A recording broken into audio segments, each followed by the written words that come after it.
नमस्कार मित्रांनो, मी आलेलो आहे धुळे विभागातलं एक न्याडोद म्हणून गावात आलेलो आहे. तर नमस्कार काकाजी. काकाजी, आपल्याला हे रियांश अमृत ज्यूस घेण्याच्या अगोदर आपल्याला काय वाटत होतं, काय प्रॉब्लेम होता बरं? मला पूर्वीच्या एकदम सुधारणा होती, जास्त सुधारणा होती. हो हो. हे घेतल्यानंतर मला आता फरक वाटतोय, बराचसा फरक म्हणजे इतकं फरक होतं आणतोय हां की एकदम चांगलं वाटतंय मला आता. पहिल्यापेक्षा खूपच चांगलं बरं वाटतंय. बरं.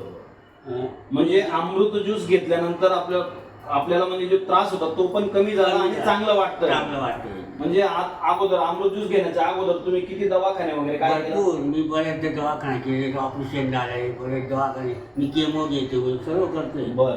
पण हे घेतल्यानंतर हे मी रात्री तुम्ही सांगितल्याप्रमाणे मी रात्री लावतो त्याला आणि 3 वेळ देतो. बरं. सकाळी 20 आणि 2 गुज पाणी हो हो. टाकून ते घेतो.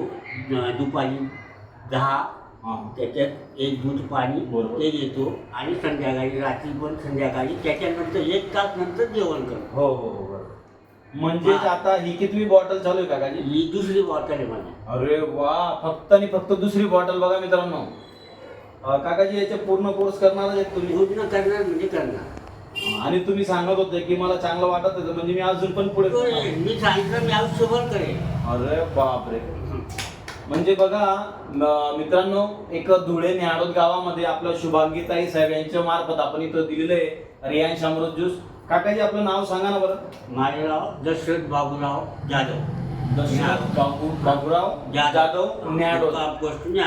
न्याडोद म्हणजे धुळे विभाग, तालुका धुळे. म्हणजे बघा मित्रांनो, एवढा युनिक रिझल्ट. आज त्यांनी बरेच दवाखाने वगैरे केले आणि त्या दवाखान्यांमध्ये बरेच त्यांचे पैसे पण गेले, मात्र त्यांचा प्रॉब्लेम कमी व्हायचा जागेवर वाढत होता. प्रॉब्लेम म्हणजे त्रास वाढत होता आणि आपले अमृत ज्यूस घेतल्यानंतर त्यांना एवढा चांगला रिझल्ट आला मित्रांनो. बरं मित्रांनो, काही प्रॉब्लेम राहिला, काही तुम्हाला सजेशन वाटलं तर आम्हाला कॉल करा. शुभांगीताई साहेब आहेत, दादा आहेत आणि इथं राजू पाटील सर आहेत. तुम्ही कॉल करू शकतात. ओके, थँक्यू मित्रांनो.